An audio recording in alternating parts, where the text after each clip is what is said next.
Kota seat पर NC ने आगा सैयद मुंतजर मेहदी माफी जगह आगा सैयद महमूद का नॉमिनेशन भरा है और इस दौरान सीएम उमर अब्दुल्ला और बड़ी तादाद में एनसी हामी उनके साथ मौजूद रहे। इस मौके पर मीडिया से खिताब करते हुए सीएम उमर अब्दुल्ला ने कहा कि पार्टी ने आगा महमूद को अपना उम्मीदवार बनाया है। उन्हें पूरा यकीन है कि बडगाम के लोग इस बात पर फिर से ये सीट जिताकर एनसी को कामयाब बनाएंगे। उन्होंने कहा है कि लोगों का भरोसा आगा सैयद महमूद पर है और ये यकीनन बड़ी तादाद में उनके हक में वोट देंगे। उमर अब्दुल्ला ने यह भी कहा है कि बडगाम असेंबली सीट के लिए उम्मीदवारों के ऐलान में कोई देरी नहीं की गई है।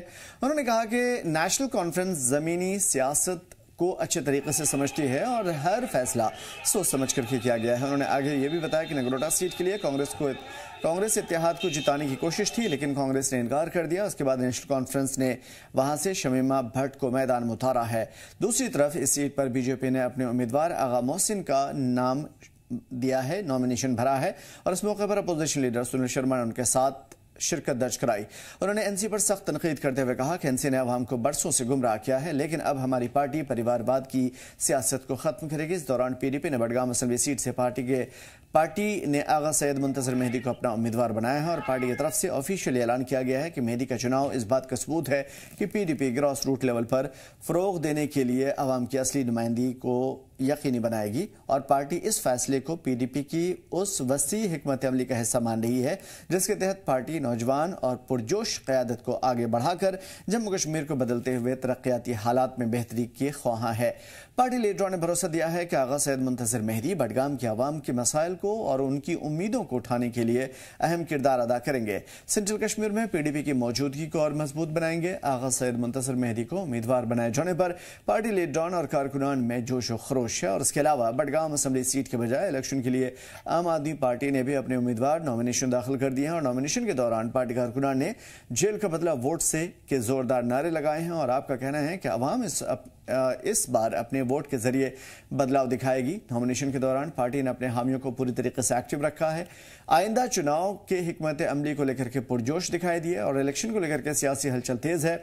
बडगाम में मुकाबला बेहद दिलचस्प है और इस दौरान नगरोटा में भी ये बड़ी खबर आ रही कि कांग्रेस ने और उनके इनकार के बाद से आज नेशनल कॉन्फ्रेंस की जानिब से उम्मीदवार शमीमा बेगम ने नॉमिनेशन भर दिया है और इस मौके पर डिप्टी सीएम सुरेंद्र चौधरी ने उनका साथ दिया था।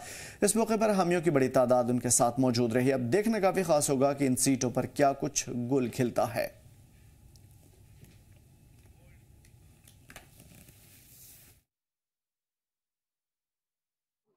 आज नेशनल कॉन्फ्रेंस के तरफ से आगा महमूद साहब ने बडगाम बाई इलेक्शन के लिए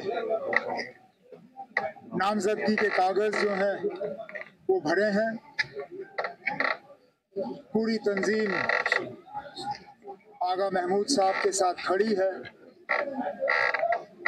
आज से ही हम अपना पैगाम और अपने वोटर का अपील जो है बडगाम के लोगों के सामने रखेंगे और उम्मीद करेंगे कि जिस दिन नतीजे निकलेंगे तो आगा महमूद साहब भारी अक्सरियत से यहाँ से कामयाब होके बडगाम के लोगों की नुमाइंदगी। भारतीय जनता पार्टी ने इस बाई इलेक्शन में अपने एक सीनियर लीडर आगा मोहसिन साहब को सबकी सहमति से कैंडिडेट बनाया और आज हम नॉमिनेशन फाइल करने जा रहे हैं। जिस प्रकार से जम्मू कश्मीर में पिछले 1 साल से सरकार चल रही है और वो हर मोर्चे पे विफल रही है, नाकामयाब रही है, झूठे वादे उनके बेनकाब हो रहे जम्मू कश्मीर की जनता के सामने। खुद उमर अब्दुल्ला साहब के बयान आप 1 साल पहले देखिए, स्मार्ट मीटर एनसी सरकार आने के बाद नहीं लगेंगे और वहीं पे उमर अब्दुल्ला साहब परसों प्रेस कॉन्फ्रेंस में कहते हैं कि उनकी आंटी के घर में मीटर लगा है तो बाकियों को क्या दिक्कत है। अब उनकी आंटी एक अमीर घर से ताल्लुक रखती है, उन्हें एक गरीब की गरीबी का एहसास नहीं है।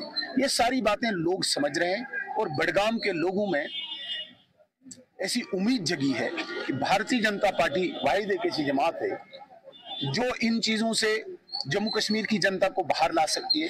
भारतीय जनता पार्टी जो कहती है वो करती है, इसलिए ये एक आगाज है जम्मू कश्मीर में एक नई सियासत का, जिसमें भारतीय जनता पार्टी ने आज पहल की। ओपन मेरिट को लेकर जो नाइंसाफियां हो रही है वो गलत है। और इसके साथ साथ रिजर्वेशन का जो मैट्रिक्स पूरे मुल्क में है, रिजर्वेशन एज पर पॉपुलेशन, जितनी आबादी उतना आरक्षण। हमारा गर्ज, हमारी अपील इस हुकूमत से ये है कि यहाँ के नौजवान को न सिर्फ उन्होंने मिलिटेंसी देखी, ट्रॉमा देखा, स्ट्रेस देखा, डर, खौफ, हिरास देखा, बल्कि अगर आप मेरिट को खत्म करेंगे जम्मू कश्मीर में तो नाउम्मीद की होगी और एक बहुत बड़ी नाउम्मीद की जम्मू कश्मीर की आवाम होगी। तो गर्ज ये है कि reservation population and the open merit, we are seeking rationalisation of reservation as per population, that's the demand. Party ने एतमाद किया हम पे, मैं उसका बहुत मशहूर हूँ। लोगों की राय का भी एहतराम रखा गया है, ये एक बहुत बड़ी बात है पार्टी की। आगे देख के चलते क्या होगा, आप लोगों का एतमाद हासिल करने की कोशिश करेंगे। बहुत कुछ करने की जरूरत है इस बड़गाम में, बहुत कुछ, क्योंकि यहाँ तो बहुत सारे प्रॉब्लम्स है। वाटर सप्लाई की सबसे ज्यादा बड़ी प्रॉब्लम है, मैंने कल से कहा। सारे विलेज जो है यहाँ पे वाटर सप्लाई मुकम्मल नहीं, अगर है भी किसी जगह वो पीने के काबिल नहीं है। ऐसे बहुत सारे मसाइलात है बड़गाम में जिनसे लोग चाहते हैं कि एड्रेस हो। अगर लोग ताउन देंगे तो एतमाद करेंगे हम कोशिश करेंगे इन चीजों को एड्रेस करने की। देखिए, ये तो डेमोक्रेसी है, जमहूरियत में कोई भी इलेक्शन लड़ सकता है। फिर इसीलिए लोगों के पास जाके लोगों से एतमाद हासिल करना होता है। जिसको वो एतमाद देंगे, जिसको चाहेंगे, मतलब बड़गाम के लोग उसको एतमाद देंगे लड़ने का। तो किसी को ये नहीं कह सकते लड़ना, हर किसी को इलेक्शन है, जो भी आ जाए वो लड़ सकता है इलेक्शन। फिर लोगों पे है, लोग एतमाद किसको दे।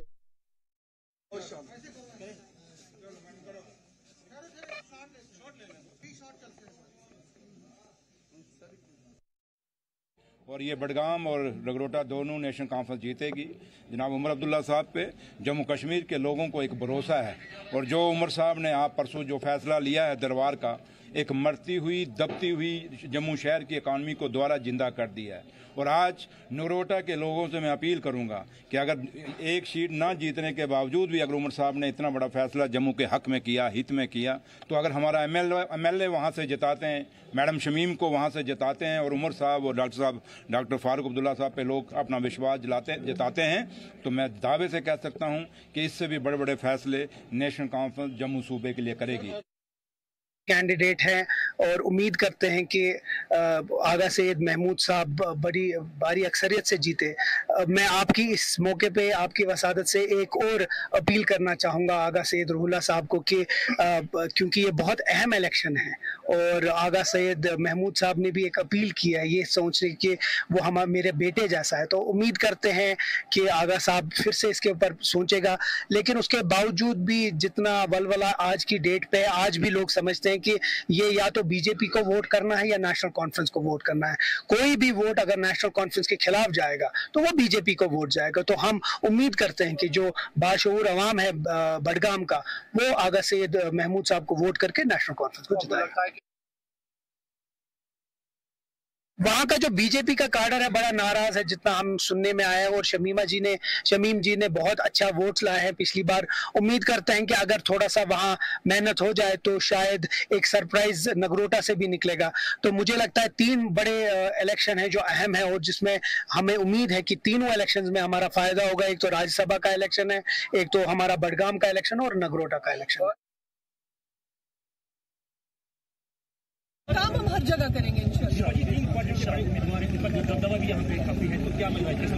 जी। मुकाबला तो हम टफ देने वाले हैं क्योंकि हमारी पार्टी ने प्रूव किया है हम काम करने वाले हैं, हमें पता है काम कैसे किया जाता है। आप देखिए जैसे हमारे उमर साहब है यहाँ पे यूटी है, वो बोलते हैं कि यूटी में मैं कुछ कर नहीं पाता हूँ, तो आम आदमी पार्टी ने दिल्ली में यूटी वहाँ पे भी थी, वहाँ पे इतना कुछ किया, फ्री बिजली दी, फ्री बसेस दी, पानी दिया, अच्छी एजुकेशन, फ्री बहुत ही अच्छी एजुकेशन दी।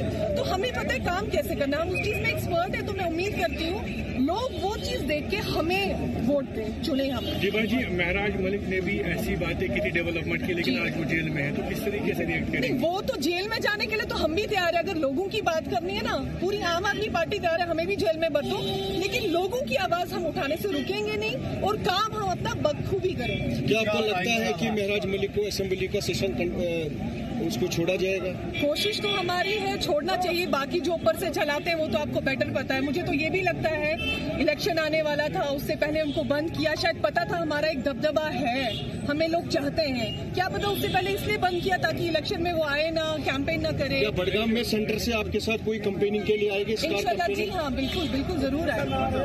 पिछली बार कश्मीर में आम आदमी पार्टी कोई सीटें लेता, इस बार लग रहा है कि बडगाम की सीटें नहीं, इस बार तो डेफिनेटली हम जोरों शोरों से लड़ेंगे, बहुत अच्छे से लड़ेंगे, बहुत अच्छा कंपटीशन देंगे हम।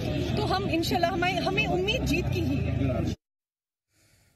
तो इस मरतबा का ये इलेक्शन काफ़ी ज़्यादा अहम है और यही वजह है कि हमने हर एक की रिप्रेजेंटेशन आपको सुनाने की कोशिश की ताकि आप समझ सकें कि ये इलेक्शन कितना अहम है। 2 ही सीट है बाई इलेक्शन का, बडगाम और नगरोटा, लेकिन इस मरतबा दोनों जगह काफ़ी अलग माहौल देखने को मिल सकता है क्योंकि बडगाम की अगर सिर्फ मैं बात करूँ तो सबसे ज़्यादा ख़ास वहाँ पर चीज़ें हैं। हर एक पार्टी का या उनकी साख वहाँ पर लगी हुई है, टिकी हुई है, या फिर ये कहिए कि इज्जत का मसला है। नेशनल कॉन्फ्रेंस जीतती आ रही है, इससे पहले ही नहीं बल्कि इससे पहले भी, और वहां के जो ग्रॉस रूट लेवल पे जो उनके वर्कर्स हैं वो काफ़ी स्ट्रांग माने जाते हैं, वोटर्स भी उनके काफ़ी ज़्यादा अहम हैं, लेकिन पेच फंसा हुआ है कि उन्होंने सीट छोड़ी है, नाराज़गी है। और सबसे बड़ी बात यह कि एमपी की तरफ से जो लगातार नाराज़गी देखने को मिल रही है।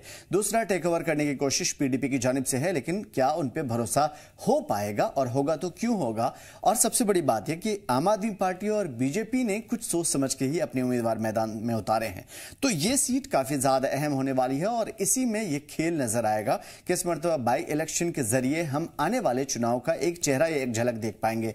नूरुल अमीन हमारे साथ जुड़े हुए हैं, बडगाम के नुमाइंदे हैं और लगातार हमारे साथ बडगाम की खबरों को साझा करते रहे हैं। जनाब सुहेल काज़मी साहब as a senior journalist and political expert, जनाब अहमद याज साहब एज अ पॉलिटिकल एक्सपर्ट हमारे साथ जुड़े हुए हैं। आप तीनों हजरात का खैर मकदम है। बडगाम से नूर, क्या कुछ अपडेट है, सबसे पहले आपसे जान लेते हैं। जी आमिर, बडगाम 27 असेंबली सेगमेंट जो है मेन टाउन कॉन्स्टिट्यूंसी है और यहाँ पर सियासी घमासान इस वक्त है। खासतौर पर अगर हम बात करेंगे क्योंकि नेशनल कॉन्फ्रेंस ने ये सीट जब से रिजाइन की है तब से कहीं ना कहीं मुश्किलात जो है वो उनके लिए खड़ा कर सकती है, ये कहा जाता है जो पॉलिटिकल एक्सपर्ट्स या क्रिटिक्स है। लेकिन जब हम ग्रास रूट लेवल पे बात करेंगे, नेशनल कॉन्फ्रेंस हो या पीपल्स डेमोक्रेटिक पार्टी हो, दो ऐसी पार्टीज है जिनके बीच में जम्मू कश्मीर की पॉलिटिक्स में कांटे का टक्कर रहा है। हालांकि पीपल्स डेमोक्रेटिक पार्टी पिछले इंतखाबात में कमजोर पड़ी थी, लेकिन अब की बात जो है पीपल्स डेमोक्रेटिक पार्टी इस तरीके से क्रिटिसिज्म या हम यूं कह सकते हैं अपोजिशन का रोल अदा कर रही है कि नेशनल कॉन्फ्रेंस कहीं ना कहीं उनको जवाब देने के लिए मजबूर हो जाती है। और Budgam main town assembly constituency की जब हम बात करेंगे, इस वक्त का सियासी सूरत हाल ऐसा है कि वहां पर ये तय नहीं हो पा रहा है कि जैसे इससे पहले इलेक्शंस होते थे वहां से ये झलकियां आ रही थी या ये प्रेडिक्ट करना आसान होता था कि कौन सी पार्टी मजबूत है ग्राउंड लेवल पे। अगर मैं इसको दूसरे शब्दों में पूछूं नूर, तो क्या जो जितने भी शियान फैमिली हैं या बुजुर्गान दीन की फैमिली रही हैं या उनके जो अभी नुमाइंदे हैं, जो खास तौर पे जितने भी आगा हैं या सैयद हैं या फिर किसी भी इस तरह के जितने भी वहाँ पे फैमिली है जो पुराने ज़माने से लोगों के दिलों में रहे हैं, उनकी रूहानियत में रहे हैं, क्या उनके नुमाइंदे उतारने का कुछ असर होता है इस मरतबा देखने को मिल सकता है? और ख़ास तौर पे इस चीज़ को नज़र में रखते हुए कि MP आगा रुहुल अल्लाह मेहदी ने साफ तौर पर सर्कुलेट किया है जो अपडेट, उसके हिसाब से वो सिर्फ वोट डालेंगे, कैंपेन नहीं करेंगे। जी आमिर, इस बात को अगर हम पूरी तरीके से इस बात पर खुलासा करें तो पहले हमें वोट बैंक देखना है कि जो बडगाम मेन टाउन कॉन्स्टिट्यूंसी में है वो कितने वोट्स है। 1,25,000 के आसपास वोट्स है और जो हम पर्टिकुलर कम्युनिटी की बात करेंगे तकरीबन 40,000 तक या 36 से 40,000 तक के वोट्स है।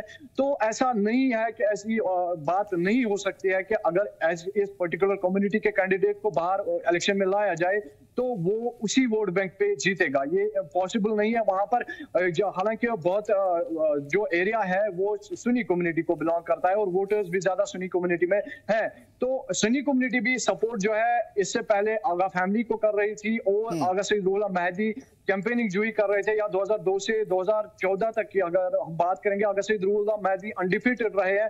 फिर उमर अब्दुल्ला की कैंपेनिंग उन्होंने की, लोगों ने ये कहकर भी उस वक्त भी बाइट्स में ये कहा कि हम आगा सईद रुहुल को वोट दे रहे हैं, उमर अब्दुल्ला को नहीं, आगा सईद रुहुल अल्लाह मेहदी को। तो कहीं ना कहीं पॉपुलर फिगर है बडगाम का आगा सईद रुहुल अल्लाह मेहदी, लेकिन अब की बार उनका इस कैंपेनिंग से इनकार करना ये नेशनल कॉन्फ्रेंस के लिए एक टफ टास्क बन सकता है। वही पीपल्स डेमोक्रेटिक पार्टी की बात करेंगे तो इससे पहले मुंतजिर मोहिद्दीन उनके कैंडिडेट थे जिन्होंने कांटे का टक्कर दिया था 2014 इंतखाबात में आगा सैयद रूहुल्लाह मेहदी को। कुछ तो वोट से वो हारे थे, उसके बाद उन्होंने अपनी पार्टी का रुख किया और अपनी पार्टी से अब बाहर आकर इंडिपेंडेंट कैंडिडेट की तौर पर लड़ रहे हैं। तो कहीं ना कहीं पीपल्स डेमोक्रेटिक पार्टी को भी ये जो सिलसिलावार इन्होंने पार्टी चेंज किया उससे नुकसान हुआ। लेकिन अब जो आगा सैयद मुंतज़िर मेहदी इसमें आए हैं और साथ में एनसी का रिजाइन करना कहीं ना कहीं बेनिफिट हो सकता है पीडीपी को, लेकिन ये कहना मुश्किल होगा कि क्या पीडीपी को ही वो वोट्स मिलेंगे या किसी और पार्टी को भी, क्योंकि अब बहुत पार्टी जो है आगे है।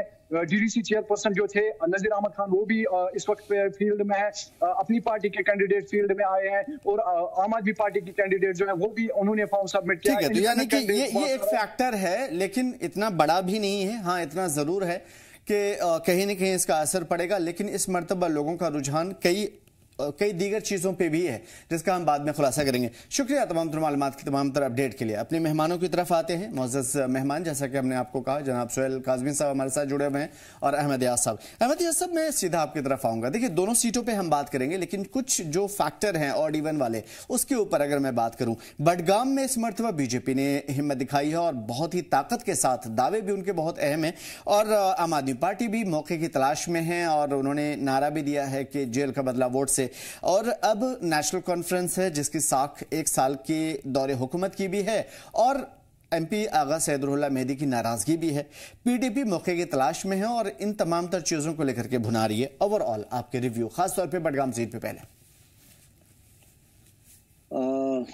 अभी जो सूरत हाल है, जो पिछले साल 2024 में जो असेंबली इलेक्शंस हो गए जम्मू कश्मीर में और उसके नतीजे में नेशनल कॉन्फ्रेंस बारी अक्सरियत मेंबर्स हासिल किए और वोट्स हासिल किए और उसके बाद उनकी गवर्नेंस के जो मामलात रहे, जो जिसको कहेंगे हम परफॉर्मेंस डिलीवरी के लिहाज से सही नहीं रही, तो ओवरऑल में महसूस यही करते हैं लोग। पहली बात, हम बाद में जाएंगे कि आगे क्या होगा, कौन जीतता है कौन ज्यादा, लेकिन ओवरऑल में जो महसूस लोग करते हैं वो यही करते हैं कि ये एक लंगड़े घोड़े को फीड करने के बराबर है, इन द सेंस कि एक घोड़े को सवारी के लिए इस्तेमाल किया जा सकता है। अब जब घोड़ा सवारी करने के काबिल ही नहीं है, वो लंगड़ा है, तो फीड करने का क्या मतलब, पहली बात आती है। राइट। ये सोच जो बनता है, ये 1 साल की जो परफॉर्मेंस है, जहाँ चीफ मिनिस्टर भी हेल्पलेसनेस दिखा रहा है, डिप्टी चीफ मिनिस्टर्स भी हेल्पलेसनेस दिखा रहे हैं, तो फिर एमएलएज की तो बात ही नहीं। तो जब ये सूरत हाल है तो दूसरा और ऐड करने की क्या बात है। तो क्या माने रखता है कि अगर हम बाई इलेक्शन पर जाते भी है, कल बडगाम में खास तौर, क्योंकि कश्मीर में ज्यादा दिक्कत है, नगरोटा में इतना शायद नहीं है क्योंकि बीजेपी का गढ़ माना जाता है वहाँ उस एरिया में, तो वहाँ शायद उनकी इतनी दिक्कतें नहीं है जितनी कश्मीर में है। तो आम सोच यही है कि अब हम तजुर्बा कर चुके हैं कि क्या हुआ है, क्योंकि एक वोट दिया जाता है ताकि एक नुमाइंदगी हो, लोगों के मसाइल हल हों। अब जब हो ही नहीं रहा तो फिर और ऐड करने की क्या जरूरत है, ये एक बाय एंड लार्ज एक सोच बन रहा है। अब उसके साथ साथ जो कार्डर्स बेस्ड है, जो पार्टीज कार्डर बेस्ड है, जो एफिलेटेड लोग होते हैं, जो अपने पार्टीज के लोग होते हैं, तो उनका तो नेचुरली उनको और कोई ऑप्शन नहीं रहता कि वो अपने पार्टी को सपोर्ट करते करते एक मुहिम बनाने की कोशिश करेंगे इलेक्शन में। लेकिन आम तौर पर वैसे भी लोग बदजुन हैं सियासत से जम्मू कश्मीर में, लेकिन 1 साल की हुकूमत से जो हाल सामने आया उसे और ही बदजुन हो गए, और खास तौर नेशनल कॉन्फ्रेंस से। अब नेशनल कॉन्फ्रेंस का जिन्होंने बहुत अच्छी तादाद में जीता था पिछले इलेक्शन में और वोट्स भी हासिल किए थे, अब नहीं लग रहा है कि बडगाम में वो ऐसा कुछ कर पाएंगे। अब ये जीतना और हारना, क्योंकि एक सीक्रेट बैलेट सिस्टम है, अभी कहा नहीं जा सकता वसूख से कि क्या होगा। लेकिन एक चीज तय है कि जम्मू कश्मीर नेशनल कॉन्फ्रेंस की परफॉर्मेंस को लेकर जो उन्होंने 1 साल से गवर्नेंस में उनकी डिसमिल दिखाई रही, और उसके बाद जो रूहुल्लाह साहब का फैक्टर है, एक बहुत बड़ा इंपॉर्टेंट फैक्टर है बडगाम कॉन्स्टिट्यूएंसी में। हालांकि उनका इन्फ्लुएंस जो है, दायरा इन्फ्लुएंस जो है वो बडगाम से बाहर भी है, लेकिन बडगाम में काफी ज्यादा। और तीसरा जो कैंडिडेट्स अब आ रहे हैं, इंडिपेंडेंट कैंडिडेट्स आ रहे हैं, इंडिपेंडेंट भी आ रहे हैं वहाँ। आम आदमी इसका भी है, जो इंजीनियर रशीद का पार्टी का भी है, जिसका भी एक दायरा असर है। वहाँ जो डीडीसी मेंबर चेयरमैन रहे हैं, उनके कैंडिडेट नज़ीर अहमद खान साहब, उनका भी ठीक है। और उसके बाद कोई इंडिपेंडेंट में आते हैं लोग वहाँ पे, तो वहाँ से भी वोट्स जाएंगे, कुछ ना कुछ जाएंगे। तो टोटलिटी में अब ये देखना पड़ेगा कि अल्टीमेटली कौन आता है जीत के। लेकिन एक चीज तय है कि नेशनल कॉन्फ्रेंस के लिए जिनका एक गढ़ माना जाता है, जिनकी कॉन्स्टिट्यूएंसी बहुत टाइम से रही है, कोई मुकाबला नहीं कर सकता था इनका। पिछली बार उमर साहब ने शायद कहीं 54,000 के करीब वोट्स ले लिए, और उसका मध्य मुकाबल जो था, नियरेस्ट राइवल जो था पीडीपी का, उनका शायद 17,000 के आसपास वोट्स थे। तो इसका मतलब है काफी मार्जिन से उमर साहब ने जीता एज नेशनल कॉन्फ्रेंस कैंडिडेट। तो ऐसे सूरत हाल मुझे नहीं लगता कि कोई भी कह सकता है कि या किसी को भी दिखेगी, या कुछ ऐसे इम्कानात हैं कि जहां हम कहेंगे कि नेशनल कॉन्फ्रेंस जिस तरीके से उसने परफॉर्म किया 2024 के इलेक्शन में, ऐसा कर पाएगी। ऐसा मानना मुझे लगता है कि शायद किसी के भी ज़हन भी नहीं आ सकती ये बात। ठीक है, तो अगर इसी चीज को बदल देंगे जनाब सुहेल काज़मी साहब इस सवाल के साथ कि क्या कुछ चीज़ों की वजह से या कुछ ड्रॉबैक की वजह से एक बड़ी जो आबादी है, एक बड़ा जो वोटिंग का फैक्टर है या वोटर्स हैं, क्या वो एक झटके से तब्दील हो सकते हैं? ऐसी कोई मिसाल देखने को मिली है? क्योंकि बहुत सारी ऐसी चीज़ें हैं जो इस ज़िम्न में बताई जा सकती है, अगर मैं सिर्फ बडगाम की बात करूँ। देखिए आमिर साहब, पहले तो जम्मू कश्मीर लद्दाख के हर देखने वाले को, जितने भी हमारे लोग वहाँ हैं, उन सबको दीपावली की बहुत बहुत हार्दिक शुभकामनाएं।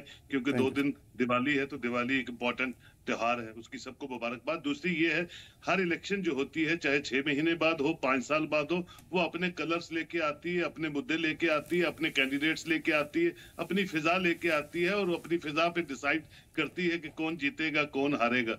जहां तक मैं देख रहा हूँ, दोनों कॉन्स्टिट्यूंसीज में गढ़ वाली बात कहीं भी नहीं है। ना आप किसी एनसी का गढ़ है, ना बीजेपी का गढ़ है। अगर गढ़ ही होता तो फिर आम आदमी पार्टी, ये दूसरी जो हमारी इंजीनियर रशीद साहब की पार्टी, इंडिपेंडेंट्स इतने फ्रेम में नहीं होते। ये सब साइंस जो है एक खूबसूरत मुजाहरा कर रहे हैं जमहूरियत का। मैं समझता हूँ हमें इसको पहले वेलकम करना चाहिए। जहां लोग, एक दौर ऐसा था कि लोग मर्द नहीं निकलते थे इलेक्शन में कंटेस्ट करने के लिए, वोट डालने की तो बात ही छोड़िए, खड़ा नहीं होता था कोई। आज मैं देख रहा हूँ कि औरतें खड़ी हो रही हैं। बडगाम से भी एक लेडी खड़ी हुई है, और नेशनल कॉन्फ्रेंस की कैंडिडेट जो है नगरोटा से भी खड़ी हुई है, और बीजेपी की ऑलरेडी राणा साहब की बेटी वहां से खड़ी है, विच सिंबलाइजेस कि जम्मू कश्मीर जो है अपनी जमहूरियत को मजबूत करने में अब आगे बढ़ रहा है। लोगों में वो जज्बात, वो जो एक वलवला है इलेक्शंस में पार्टिसिपेट करने का, which is very very encouraging sign for the prosperity of Jammu and Kashmir, जो मैं आगे का फ्यूचर देखता हूँ जम्मू कश्मीर का। अब देखिए 2024 की जो इलेक्शन थी, वो पोलराइज इलेक्शन थी, BJP versus National Conference, Hindu versus Muslim, और उसमें किसको क्या फायदा हुआ आपके सामने। आज वैसी फिजा नहीं है, आज डेवलपमेंट की फिजा है, आज दरबार मूव ऑन हो गया उसकी फिजा है, आज और जो चीजें हैं जिसकी तरफ रउल्ला साहब बात कर रहे हैं, रिजर्वेशंस की बात कर रहे हैं, बाकी चीजें कर रहे हैं, उनकी फिजा है। अब उस पर कौन खरा उतरता है, कौन डिलीवर कर पाता है, नहीं कर पाता है। ट्रेडिशनल फेस से कुछ लोग तंग हैं, कोई नए चेहरे को लोग चाहते हैं। तो बहुत से मुद्दे हैं जो मैं समझता हूँ हर दोनों कॉन्स्टिट्यूंसीज में आपको दिखेंगे, और दिख रहे हैं, दिखेंगे नहीं, दिख रहे हैं आपको। और वो ही एक खूबसूरती होती है किसी भी इलेक्शन की। और उसके बाद अगर वहाँ कोई नया पॉलिटिकल फेस आता है, चाहे वो इंडिपेंडेंट है, चाहे वो पार्टी जिसका वजूद जम्मू कश्मीर में नहीं, तो आपने देखा होगा पिछले 77 ईयर्स में यहाँ 2-3 ही पार्टियां हुआ करती थी। कांग्रेस जो है उसको बहुत टाइम लगा यहाँ मजबूत करते करते, मुफ्ती साहब ने, गुलाम रसूल कार साहब, बहुत आजाद साहब, फिर कांग्रेस का वजूद कश्मीर में बना। आज तो मैं देख रहा हूँ भारतीय जनता पार्टी जो अछूत पार्टी हुआ करती थी कश्मीर में, आज उसका कैंडिडेट भी खड़ा हो रहा है, आज उसकी भी कंपेनिंग हो रही है। आम आदमी पार्टी जिसका वजूद नहीं है वो भी कंपेन कर रहे हैं, उनकी भी एक लेडी वहां से खड़ी हो। तो ये अच्छी एक जो कवायद है वो उसकी शुरुआत दिख रही है जम्मू कश्मीर में। वो दर्शाती है कि जम्मू कश्मीर जो है अब आगे जो है बेहतरी की तरफ बढ़ेगा, और लोग जो हैं वो सुप्रीम होते हैं, पीपल्स विल प्रिवेल करती है इलेक्शंस के रिजल्ट्स में, और फिर वो सबको एक्सेप्ट होनी चाहिए, होती भी है। और वही एक चेंज जो है माइंडसेट को बदलने में बड़ी सक्षम रहती है। और मुझे लगता है इन दोनों सीटों पे गढ़ वाली बात कहीं नहीं है, फाइट है, दंगल है, और उस दंगल में जो जीत के आएगा थोड़े मार्जिन से या ज्यादा मार्जिन से, वही सिकंदर होगा और हम सबको वो एक्सेप्टेबल होगा और वो एक खूबसूरती से अपनी कॉन्स्टिट्यूंसी को नरिश करो। मैं चाहता हूँ, ठीक है, अगर काज़मी साहब मैं आपसे ही पूछूं, चूंकि शिया कम्युनिटी से आपका ताल्लुक है, गहरा रिश्ता, और उन गहरे रिश्तों में यकीनन उन बातों की गहराई भी निकल करके आ सकती है। एक चीज जो गर्दिश कर रही है, सच और झूठ का फैसला आपके ऊपर छोड़ता हूं, कि शिया कम्युनिटी आमतौर पे बीजेपी के ज्यादा करीब मानी जाती है। ऐसी मैंने पहले ही कहा कि खबर गर्दिश कर रही है, और ये माना जा रहा है कि बडगाम से शुरुआत बीजेपी ने की है और इस मर्तबा वो पियाव भी करेंगे, क्योंकि बडगाम में शायद वो बडगाम पहली सीट हो, चाहे वो बाय इलेक्शन के ही थ्रू, जहां पे वादी में बीजेपी की एंट्री तय मानी जा रही है, अगर नगरोटा को थोड़ी देर के लिए साइडलाइन करें तो। बहुत अच्छी बात है, बहुत खूबसूरत एक पॉलिटिकल ट्रेंड जो है उसकी शुरुआत होगी। मैं आपसे एक बात कहना चाहूंगा, जो हिस्टोरिकल पर्सपेक्ट की बात है, किसी दौर में जो माना जाता था, जो हम पढ़ते थे, जो देखते थे, अहमद अयाज सब ज्यादा बेहतर जानते हैं, मुझसे सीनियर हैं, कि 9 सीटें हुआ करती थी शिया सेंट्रिक कॉन्स्टिट्यूंसीज की, 9 की स्क्वीज करते करते, क्योंकि शिया सुन्नी भी एक बहुत बड़ा मसला रहा, जैसे पहाड़ी और गुजर एक मसला पिछले 77 ईयर से रहा। तो पहाड़ियों को रिजर्वेशन मिल गई तो थोड़ा सा वो डिल्यूट हो गया, अदरवाइज ये हुआ करते थे शिया वर्सेस सुन्नी या पहाड़ी वर्सेस गुज्जर। ये जम्मू कश्मीर में ट्रेंड जो हमेशा चलता रहा, उसी के आधार पे इलेक्शनें होती रही। तो करते करते 2 सीटों पे जो शिया सेंट्रिक कॉन्स्टिट्यूंसीज है उसको जो यहाँ की रीजनल पार्टीज थे उन्होंने उस पे ले आए, हाशिए पे ले आए। बडगाम और एक और भीरवा शायद दूसरी होगी, अहमद अयाज सब बेहतर जानते हैं। लेकिन भारतीय जनता पार्टी ने कोशिश की, बहुत से रोड मैप बनाए और बहुत सी डिलिमिटेशन में भी कोशिशें की कि ये जो 62 तक ये 7 या 9 सीटें हुआ करती थी, इनको वापस उसी ढंग से लाया जाए जो इनका रखरखाव पहले था। लेकिन अब वो कितना कामयाब हुए, डिलिमिटाइज भी हुई बहुत सी चीजें।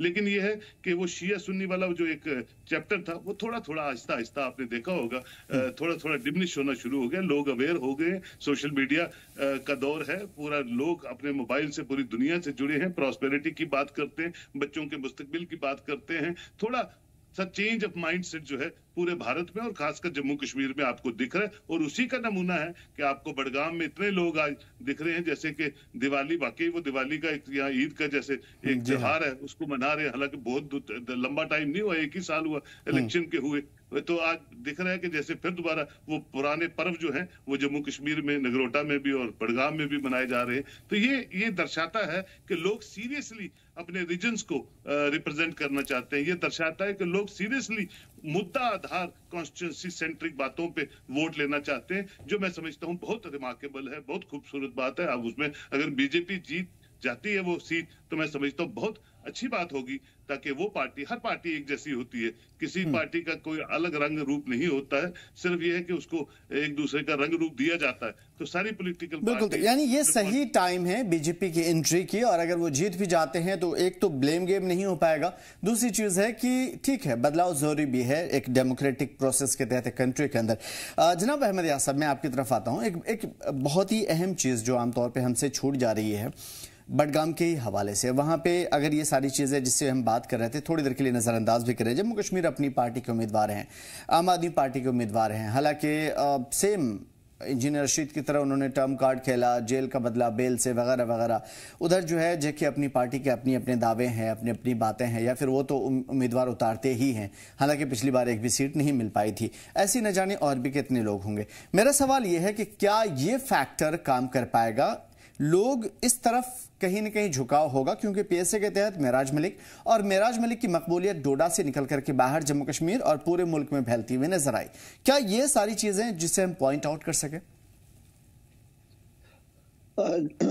जो नई पार्टीज जो जिनकी आप जिक्र कर रहे हो, उनका अभी ग्राउंड पर इतना असर नहीं दिख रहा है कंपेयर टू नेशनल कॉन्फ्रेंस या पीडीपी, जिनके परफॉर्मेंस अभी ये भी माना जाता है कि सही नहीं है, लेकिन फिर भी उनका एक असर है, क्योंकि उनका एक अपना कार्डर है। लेकिन जहां तक अपनी पार्टी का ताल्लुक है, उनका उन एरियाज में अपना असर हो सकता है जिनके उनके कैंडिडेट्स या उनका जो लोग हैं, लीडर्स हैं, उनका एक लिमिटेड अपने एरिया में असर हो सकता है, तो लेकिन नॉट ओवरऑल एज पार्टी अभी वो ग्राउंड पर इतना दिख नहीं रही है जैसे किसी को नेशनल कॉन्फ्रेंस खड़ा करके उसको पार्टी का सपोर्ट हो सकता है। ऐसा अपनी पार्टी में अभी नहीं दिख रहा है कि अपनी पार्टी किसी को खड़ा करेगी तो उसको अगर उसका अपना कोई दायरा ना हो तो पार्टी के बलबूते पर वो कुछ कर सकता है, ऐसा नहीं है। And same holds good for आम आदमी पार्टी। जहां तक महराज मलिक का मामला है, लोग तो ये महसूस कर रहे हैं कि उसके साथ ज्यादती हो रही है, दैट इज देयर, लेकिन कि वो वोट में तब्दील हो जाएगा नहीं लग रहा है कि ये क्योंकि पिछली बार इंजीनियर रशीद वाले मामले में एक फैक्टर ये भी माना जा रहा था, इस वजह से सवाल बना। नहीं, उसका भी मैं जवाब दूंगा उसका मैं भी जवाब दूंगा। लेकिन इंजीनियर रशीद का फिर भी कुछ न कुछ दायरा था उस टाइम, और चूंकि उसका एक खास वजह बनता था ये कि इंजीनियर रशीद के साथ 5 साल पहले जितने भी लोग उस वक्त 2019 में बंद किए गए थे, जिसमें उमर साहब थे, बाकी सारे थे, उनको कुछ देर के बाद छोड़ दिया था जेल से। लेकिन इंजीनियर रशीद ही एक वाहिद शख्स था कि जिसको अभी तक नहीं छोड़ा गया, और कहा यही जाता था कि उन्होंने बाकी सब ने कंप्रोमाइज किया, लेकिन इंजीनियर रशीद ने कंप्रोमाइज नहीं किया। ये बात उस वक्त काफी सेंटिमेंटल हो गई यहाँ पे कि उसको गैर जरूरी बंद करके रखा है, लेकिन वो अभी लोकल लेवल पर मोबिलाइज हो चुके थे क्योंकि वो उस वक्त बारामूला की कॉन्स्टिट्यूएंसी थी, और बारामूला में क्योंकि उनका अपना असर था तो इसलिए वो कामयाब हो पाए। लेकिन उसके बाद ही आप देखोगे कि जब उन्होंने इलेक्शन लड़ा उसके साथ ही तो असेंबली का, तो असेंबली इलेक्शन में वो ज्यादा एक्सपैंड नहीं कर पाए, तो वो भी फिर लिमिट हो गया। तो इसी तरीके से जो इसका महराजुद्दीन मलिक का जो मामला है वो अभी एक्सपैंड कश्मीर तक नहीं गया। हो सकता है उसका असर वहाँ लोकल रहा हो या रहेगा, लेकिन अभी तक उसका असर, जेल का असर बेशक लोग महसूस करते होंगे कि भाई नहीं ये गलत हो गया उसके साथ, लेकिन वोट में वो शायद अभी तब्दील होने के चांसेस दिख नहीं रहे हैं जिस तरीके से अपनी पार्टी के चांसेस दिख नहीं रहे हैं। नहीं तो अभी मिसाल के तौर पर मैं कहूँगा अपनी पार्टी का वहाँ का कैंडिडेट जो है, जो अभी इलेक्शन इंडिपेंडेंटली लड़ रहा है, वो 2 दिन पहले ही, शायद 3 दिन पहले ही अपनी पार्टी से निकल गया, लेकिन अब वो इंडिपेंडेंटली लड़ रहा है। अगर उसको महसूस होता, बड़ा इंपॉर्टेंट कैंडिडेट, अगर उसको महसूस होता कि पार्टी के रहने में मुझे कोई हेल्प हो जाता, ये मेरी बात को सपोर्ट करता है, ये याद आ गई मुझे बात, अगर उसको भी लगता कि पार्टी का मुझे सपोर्ट रहता, पार्टी में रहने से मुझे कोई सपोर्ट हो जाएगा, तो शायद वो नहीं निकलता 4 दिन पहले या 5 दिन पहले और इंडिपेंडेंटली कॉन्टेस्ट लड़ता। तो उसको लगा कि पार्टी का मुझे सपोर्ट नहीं होगा, उल्टा हो सकता, नुकसान ही हो सकता है अपनी पार्टी में रहकर, तो बेहतर है कि इंडिपेंडेंट लड़ा जाए। तो उसने इंडिपेंडेंट शायद वो लड़ेगा, अभी आई डोंट नो लेटेस्ट क्या है, वो लड़ेगा अभी नहीं लड़ेगा, लेकिन अभी तक तो यही है कि वो लड़ेगा। तो दैट मीन्स इन पार्टीज का, ये जो छोटी छोटी पार्टीज है, इनका अभी ग्राउंड पर वो असर नहीं है जो असर आप पीडीपी में देखोगे, नेशनल कॉन्फ्रेंस में देखोगे, तो ऐसा असर दिख नहीं रहा है अभी तक इन पार्टीज का। लिहाजा जो मेन कॉन्टेस्ट जो रहेगा वो रहेगा पीडीपी के दरमियान, एनसी के दरमियान, और हो सकता इसका जो इंजीनियर रशीद की पार्टी नॉट एज पार्टी, लेकिन उनका जो कैंडिडेट वहां का है, उसकी अपनी वहां परफॉर्मेंस रही है, तो उसका बाप का पॉलिटिकल बैकग्राउंड है और खुद वो चेयरमैन रहे हैं डीडीसी के, तो उनका एक असर है।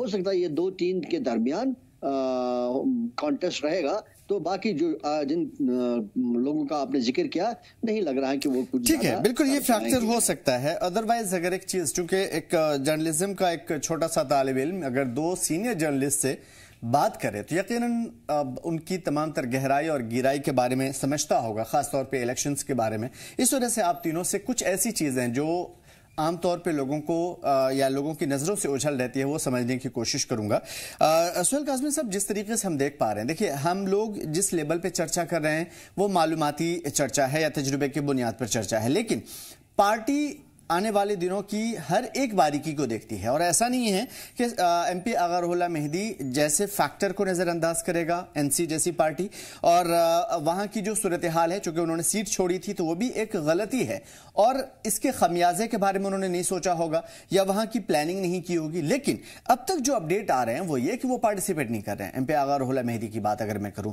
तो क्या पार्टी के अंदर कुछ न कुछ अनानियत या कुछ इस तरह की चीजें हैं जिसकी वजह से पार्टी को नुकसान हो सकता है, या वो चीजें भले ही जीत जाए लेकिन उतनी मजबूती से नहीं जीत पाएंगे जितनी मजबूती से हमने इससे पहले देखा था?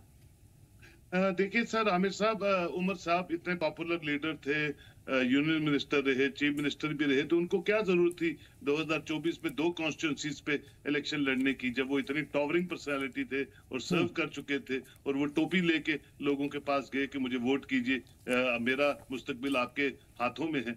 ये दर्शाता था कि उस वक्त एक माहौल ऐसा था जिसमें टेंशन थी कि शायद कोई भी जीत सकता है, इंडिपेंडेंट भी जीत सकता है, और इलेक्शंस की यही खूबसूरती होती है और यही खूबसूरती रहनी चाहिए कि जनाब लोग इंपॉर्टेंट हैं, पॉलिटिकल फिगर्स को लोग बनाते हैं, पार्टीज को लोग समर्थन देते हैं, और जिनकी पार्टीज में दम होता है, जिनका कैडर बहुत जबरदस्त होता है, no doubt National Conference is the premier party of Jammu and Kashmir, but वक्त के साथ साथ परफॉर्मेंस भी मैटर करती है, डिलीवरेंस भी मैटर करती है, इसीलिए वो 2 कॉन्स्टिट्यूंसीज पे इलेक्शन लड़े और एक कॉन्स्टिट्यूंसी उनको छोड़नी पड़ती है, जो एक आइन है, जो एक तरीकाकार है।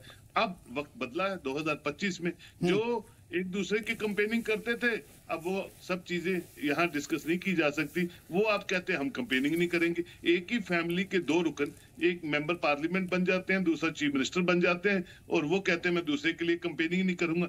ये चीजें सब जो हैं लोग देखते हैं, तो ये कहना कि वो उनका ग्राफ रुहुल्लाह साहब का जो कंपेनिंग का पिछला ग्राफ था वैसा रहेगा, मुझे नहीं लगता वैसा रहेगा, वो ग्राफ डाउन हो जाता है। With in family, with in party, जब आप 2 लोग सहमति नहीं बनाते हैं तो लोग देखते हैं उसका फायदा हमेशा इनकम्बेंसी फैक्टर का फायदा तीसरा इंसान लेता और लेना भी चाहिए, क्योंकि ये फॉर ग्रांटेड जो आप चीजें ले लेते हैं कि मैं बहुत बड़ा सरबराह हूं, या मैं बहुत बड़ा रिलीजियस लीडर हूं, या मैं बहुत बड़ा पॉलिटिकल फैमिली से बिलोंग करता हूं, ये ट्रेडिशंस को तोड़ना बहुत जरूरी है और उसके लिए लोगों का जो माइंडसेट है वो बदलता रहता है। और हमने देखा बहुत सी रियासतों में और जम्मू कश्मीर में भी जो बड़े दिग्गज लोग थे आज नहीं दिखते हैं और बड़े नए चेहरे जो हैं वो दिखते हैं। जहां तक महराज मलिक की बात है, बिल्कुल अगर थोड़ी सी मेहनत उनकी पार्टी ने, थोड़ा सा कैडर जो उनका सीनियर कैडर है वो यहाँ आया होता, कुछ मास मोबिलाइजेशन की होती तो बहुत सा अच्छा असर जो है आम आदमी पार्टी को मिल सकता था या इंजीनियर रशीद साहब की पार्टी को मिल सकता था।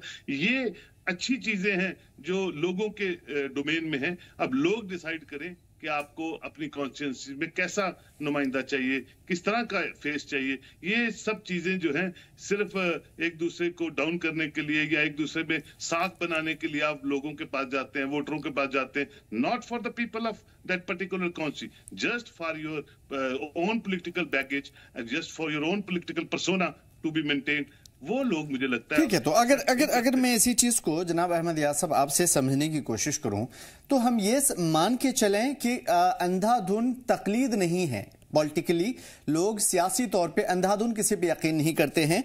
एक नेशनल कॉन्फ्रेंस को जिताने की बड़ी वजह यह भी नहीं रही कि उनका बहुत कैडर मजबूत है और लोग उनको बेतहाशा चाहते हैं, उनकी गलतियां लोगों के सामने में नहीं है। इस वजह से भी कि उनके सामने कोई और मोटो था जिसकी वजह से उन्होंने जो थोड़ा सा उनके लिए ज्यादा सॉफ्ट था उनको जिताने की कोशिश की गई। क्या ये हम समझें या फिर ये समझें कि जिस तरीके से ग्रास रूट लेवल पे आज से 20 साल पहले एनसी थी या 25 साल 30 साल 35 साल 50 साल पहले थी, आज वैसे ही है? बिल्कुल अभी आप देखोगे कि अभी नेशनल कॉन्फ्रेंस इतनी पुरानी पार्टी और कैडर बेस्ड पार्टी होने के बावजूद अभी वो क्या इशू लेकर लोगों के पास जाती है। अभी भी अगर आप आज का स्टेटमेंट देखोगे तो उनका जो उनका स्पोक्स पर्सन है, जो मैंने सुना उनसे, वो यही कह रहे थे कि ये एनसी और बीजेपी के दरमियान इलेक्शन है। सो दैट मीन्स वो लोगों को ये कोशिश कर रहा है बताने की कि भाई आपने बीजेपी को हराना है। तो ये एक सेंटिमेंट चलाने की कोशिश की जा रही है, पहले भी की गई और अब भी की जा रही है। लेकिन मुझे लग रहा है कि अब शायद, मेरा मानना है, I may not be completely right, लेकिन मेरा मानना है कि अब शायद ये सेंटिमेंट ज्यादा नहीं चलेगा, क्योंकि लोग बुनियादी चाहते हैं कि उनके जो मामलात हैं, उनके जो दिक्कतें हैं, तो उनको दूर किया जाए। अभी वो दिक्कतें नहीं दिख रही हैं कि जायज़ दिक्कतें जो है, मेजर दिक्कतें जो है, जिनका जिक्र नेशनल कॉन्फ्रेंस ने भी अपने मैनिफेस्टो में भी किया है, और उसके ऊपर जो यू टर्न्स अब गवर्नमेंट ले रही है किसी चीज़ को लेकर, किसी वादे को लेकर, तो ये सारे मामला जो है, मुझे लग रहा है कि इनकी तरफ कंसंट्रेशन बहुत ज्यादा है लोगों की, बनिस्बत की अगर हम ये कहेंगे कि भाई हमने बीजेपी को हराना है, तो इसका ये मतलब मेरा कभी नहीं कि बीजेपी को ही वोट देंगे लोग, लेकिन इससे ज्यादा मुतमईन अब नहीं लग रहा है कि लोग ये पॉइंट लेकर, ये बात लेकर मुतमईन हो जाएंगे कि भाई हमने बीजेपी को हराने के लिए नेशनल कॉन्फ्रेंस को वोट देना। अब उनका जो एडवांटेज बनता है, सबसे एडवांटेज, बड़ा जो एडवांटेज बनता है कि उन्होंने बहुत देर तक हुकूमत की है जम्मू कश्मीर में, और वो इस मामले में बड़े आई मीन सही उनका मौक़िफ़ रहा है कि हमने अपने लोगों को अपने फ्यूचर पार्टी को बनाने के लिए, कायम रखने के लिए लोगों के साथ कैसे जुड़ना है, क्या लोगों के मफादात को सेव करना है, वो उसमें शायद किसी हद तक अभी तक कामयाब हो चुके हैं कि उन्होंने लोग बनाए हैं, चाहे सही तौर उनको फ़ायदा पहुंचाया या गलत तौर पहुंचाया, लेकिन अपने लोगों को उन्होंने एक बेस बना के रखी है। लेकिन अब वो आहिस्ता आहिस्ता खिसक जाती है, और मेरा भी मानना यही है कि अगर कोई सही ऑल्टरनेट मिल जाता, जैसे हमने PDP का बीच में देखा, PDP में बीच में आ गई, ऑल्टरनेट आ गया एज नेशनल कॉन्फ्रेंस, तो नेशनल कॉन्फ्रेंस के खिलाफ PDP जीत गई और हुकूमत बनाई गई 1-2 बार। तो इसी तरीके से अगर कोई सही ऑल्टरनेट नेशनल कॉन्फ्रेंस का भी मिल जाए, people will have no choice other than defeating National Conference. और अगर नेशनल कॉन्फ्रेंस को वोट देते हैं मेजरली, उनका अपना कार्डर भी है, वो किसी हद तक है, वो मान लेते हैं, लेकिन उनका अगर मेजरली लार्जली हम देख लेंगे, तो उनको भी इसी वजह से शायद अब वोट मिल रहा है कि ऑल्टरनेटली हमको कुछ मिल नहीं रहा है, नहीं तो शायद नेशनल कॉन्फ्रेंस को भी डिफीट किया जा सकता है। वो आज के हालात में भी, अगर आज भी मान लीजिए अगर सही कैंडिडेट या सही अपॉर्चुनिटी लोगों को मिली बडगाम में भी, शायद वो कोशिश करेंगे नेशनल कॉन्फ्रेंस को पूरी तरह से हराने की। मतलब ठीक है, यहाँ पे हम ये नहीं कह सकते कि यहाँ पे बहुत ज्यादा कोई पार्टी बहुत फेवरेट है, या फिर अंधाधुन विश्वास करने वाली कोई पार्टी है, या फिर आम लोग सियासी उतार चढ़ाव को या अपने समाजी भलाई को या तरक्याती चीजों को नहीं देखती है। खैर, लोगों के अपने अपने मत है। मैं सुहेल काज़मी साहब ये समझने की कोशिश करूंगा कि नगरोटा चूंकि जम्मू का एक अहम हिस्सा है, और इससे पहले भी अभी तो दिव्यानी राणा उठी हैं, उनके वालिद साहब जब थे तो भारी मतों से उन्होंने कामयाबी हासिल की थी।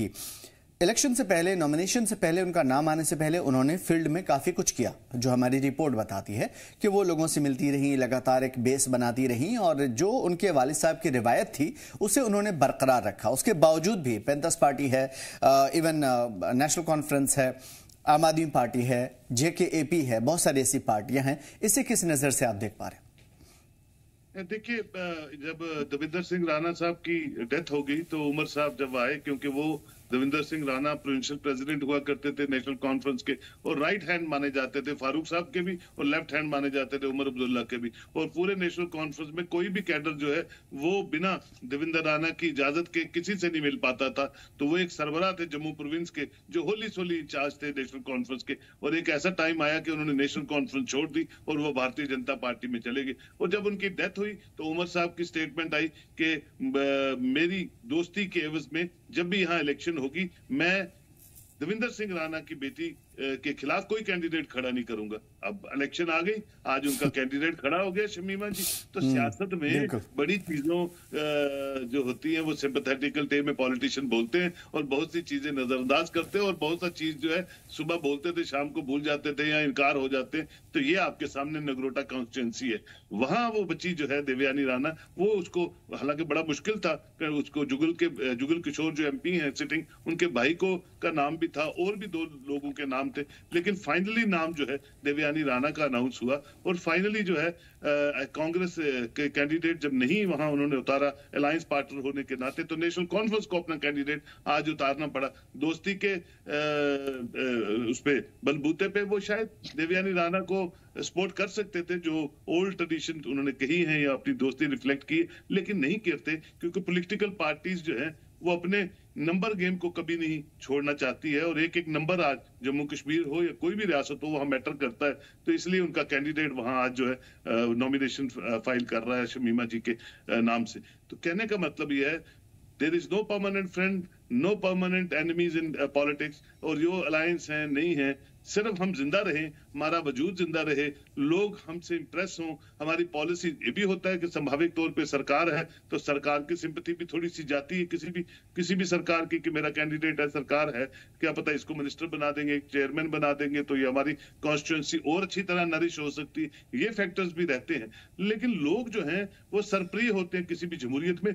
कभी कभी हमने देखा कि वो सब चीजों को छोड़ के सिर्फ एक ऐसे इंडिविजुअल को, ऐसे फेस को वो जिताते हैं। जैसे गुलबर्ग में एक रिटायर्ड ब्यूरोक्रेट था, वो नेशनल कॉन्फ्रेंस का टिकट पे आया और जीत गया और आज एमएलए है, फारूक साहब उनका नाम है। तो बहुत से लोग हैं ऐसे जो लोगों की चाहत से इलेक्शंस पे पार्टिसिपेट करते हैं या लोगों के जज्बातों को रिप्रेजेंट करने के लिए इलेक्शंस में आते हैं और लोग उनको जिता देते हैं। कुछ लोग तो ऐसे देखे कि नौकरी छुड़वा के वो यहाँ डीडीसी चेयरपर्सन एक रियासी में है सरक जी, उनको तो नौकरी छुड़वा के लोगों ने डीडीसी चेयरमैन बना दिया। तो बहुत से फैक्टर्स हैं, वो समीकरण बदल रहा है, वो जो फिजा है वो बदल रही है। वो अच्छी बात है, जमहूरियत के लिए अच्छी है और खासकर जम्मू कश्मीर के लिए अच्छी है कि एक ही ट्रेडिशन, ऑटोनॉमी, सेल्फ रूल, इनसे हटके यार बात करो, जम्मू कश्मीर को आगे लेने की बात करो। अब जो चीजें आपके डोमेन में नहीं है आप उन चीजों पर ही वोट मांगते रहोगे। अब ये मैनिफेस्टोज ऐसी चीजें होती हैं, ये नून मिर्च लगा के उस वक्त लोगों को के सामने लाया जाता है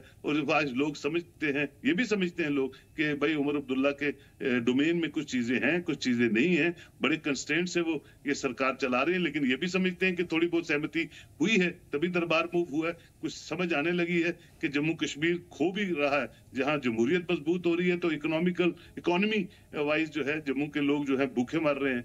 ट्रेन जो है कटरा चली गई है, कटरा से कश्मीर चली गई है, बीच का सारा जो ट्रेन है, जो टूरिस्ट सर्किट है या जो ट्रेड सर्किट है वो खत्म हो रहा है और लोग जो है वो ड्रग्स की तरफ इंक्लाइन हो रहे हैं या चोरियों की तरफ इंक्लाइन हो रहे हैं। तो बहुत से फैक्टर्स हैं जिसकी तरफ लोग बड़ी गौर से देखते हैं और उसमें जब इलेक्शंस आती हैं तो उसमें मुद्दा, मैंने पहले भी आपको स्टार्ट में कहा कि फिजा बदलती है, हर इलेक्शन में 5-10 दिन होते हैं, वो डिसाइडिंग फैक्टर होते हैं कि कौन सा नॉमिनी जो है वो इलेक्शन जीतेगा और वो जीत के सामने आएगा। तो मैंने पहले कहा कि दोनों कॉन्स्टिट्यूंसी में दंगल है, दो बीजेपी का अपर हैंड है नगरोटा में, लेकिन यह है कि इतना आसान नहीं है, चाहे वो 5000 की वोटर्स की इलेक्शन हो या 1 लाख की हो। Election is always an election और वो उसी नजर से कैंडिडेट को भी लड़नी है और वोटर्स को भी उसी तरह से उसमें पार्टिसिपेट करना है और जो रिजल्ट आएगा वो सरप्रिय होगा। मतलब किसी एक तरफ है ही नहीं झुकाव और चैलेंजेस बहुत ज्यादा हैं। ठीक है, अगर ये सारी चीजें हम नजर में रखते हैं तो जनाब अहमद यासा, फिर ये जो दोस्ती थी खासतौर पे कांग्रेस की और नेशनल कॉन्फ्रेंस की, राज्यसभा के इलेक्शन वाली बात पे देखा हमने कि कांग्रेस अलग हो गई, इल्जाम लगा, फिर बात ये हुई कि खुद तारिक हमीद करा सामने आए। उसके अलावा अभी हम देखते हैं कि बाई इलेक्शन में वो नज़र नहीं आते, अपने कैंडिडेट को उतारते ही नहीं है, खामोशी छाई रहती है। फिर एनसी को लास्ट मोमेंट में अपने उम्मीदवार वहाँ से उतारने पड़ते हैं। तो ये सारी चीज़ें, ऐसा तो नहीं है कि सेंट्रल कमांड कांग्रेस को पता नहीं होगा, वहाँ से फैसले लिए जाते होंगे, एटलीस्ट पूछे जाते होंगे। ऐसा तो नहीं है कि हर एक चीज़ जम्मू कश्मीर में ही डिसाइड होता होगा। तो इंडिया इत्तेहाद का एक मजबूत साथी, या फिर ये कह लीजिए कि एक तरफ जो हम समझ रहे थे नेशनल कॉन्फ्रेंस या बाकी लीडरान के बारे में, उस तरफ थोड़ी सी कमजोरी नजर आई है और आने वाले टाइम पे मे बी ये फैक्टर काम न करे या फिर इसके जो परिणाम है वो थोड़ा सा अगेंस्ट या उल्टा नजर आए। ऊपरी सत्ता पर अलायंसेस ठीक है, अपना कोऑर्डिनेशन ठीक है, लेकिन सबसे जो कंसंट्रेशन पॉलिटिकल पार्टीज की रहती है कि उनके अपने इंटरेस्ट्स कैसे सेव हों, क्योंकि उनके इंटरनल प्रेशर्स भी रहते हैं पार्टी के लोगों के, कैंडिडेट्स के। तो वो सारा देख के वो यही देखते हैं कि हमारे अपने इंटरेस्ट्स कितना ज्यादा हम बचा पाएंगे। अब वही हाल अगर हम नेशनल कॉन्फ्रेंस का देखेंगे वही है और कांग्रेस का भी वही है। कांग्रेस का अभी इतना ज्यादा नहीं दिख रहा है कि उनके कोई इतने इंटरेस्ट इसमें कुछ हो सकता है, लेकिन नेशनल कॉन्फ्रेंस के बेशक जब 2024 के इलेक्शन हुए तो शायद उस वक्त भी उनको नहीं लग रहा था इंटरेस्ट नेशनल कॉन्फ्रेंस इसके कांग्रेस के साथ कि कोई वो उनको कोई खास हेल्प कर सकती है या उनसे कोई हेल्प होगा।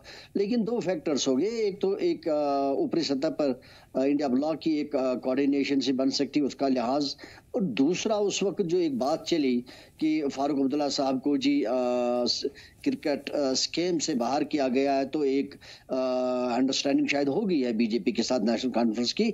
तो चूंकि नेशनल कॉन्फ्रेंस इस चीज को रियलाइज कर सकता था कि ये दिक्कत जबरदस्त हो सकती है वोट लेने के लिए अगर हम का ये लेवल लग गया कि ये बीजेपी के साथ अंडरस्टैंडिंग है, तो इसलिए मुझे लगता है कि वो दूसरा फैक्टर बन गया जिसकी वजह से तुरंत उन्होंने कांग्रेस के साथ अलायंस करी। महज ये कि ये शायद ये जो रूमर है, ये जो एलिगेशन है, ये दूर हो जाए। लगता है कि वहीं तक उनका इंटरेस्ट वहीं तक रहा, तो उसका बाद में भी देखा कि उसके बाद उनके साथ कोई उनका तालमेल रहा नहीं। तो जब लास्ट में अभी हम रिसेंटली अब देखिए राज्यसभा का, तो वहां भी वही हाल है, उनको पूछे बगैर बाहर 6 मेंबर्स, बाहर पार्टनर, बाहर अलायंस पार्टनर, उनसे पूछे बगैर उन्होंने अपना डिसीजन कर दिया और लास्ट में उनको छोड़ दिया कि भाई ये सीट है, अगर आप लड़ना चाहोगे तो लड़ लो, कि जो कि ना लड़ने के बराबर थी। तो इससे यही लगा कि शायद नेशनल कॉन्फ्रेंस का इंटरेस्ट इसी में लगा कि कांग्रेस के साथ प्रैक्टिकली ना रहने से, ठीक है रिकॉर्ड में वो जो जैसे भी स्टेटमेंट्स में, लेकिन रिकॉर्ड में रहने से कोई इनसे कोई हमारे को कोई फायदा नहीं हो सकता। वो एक वजह शायद उनका वही रहा।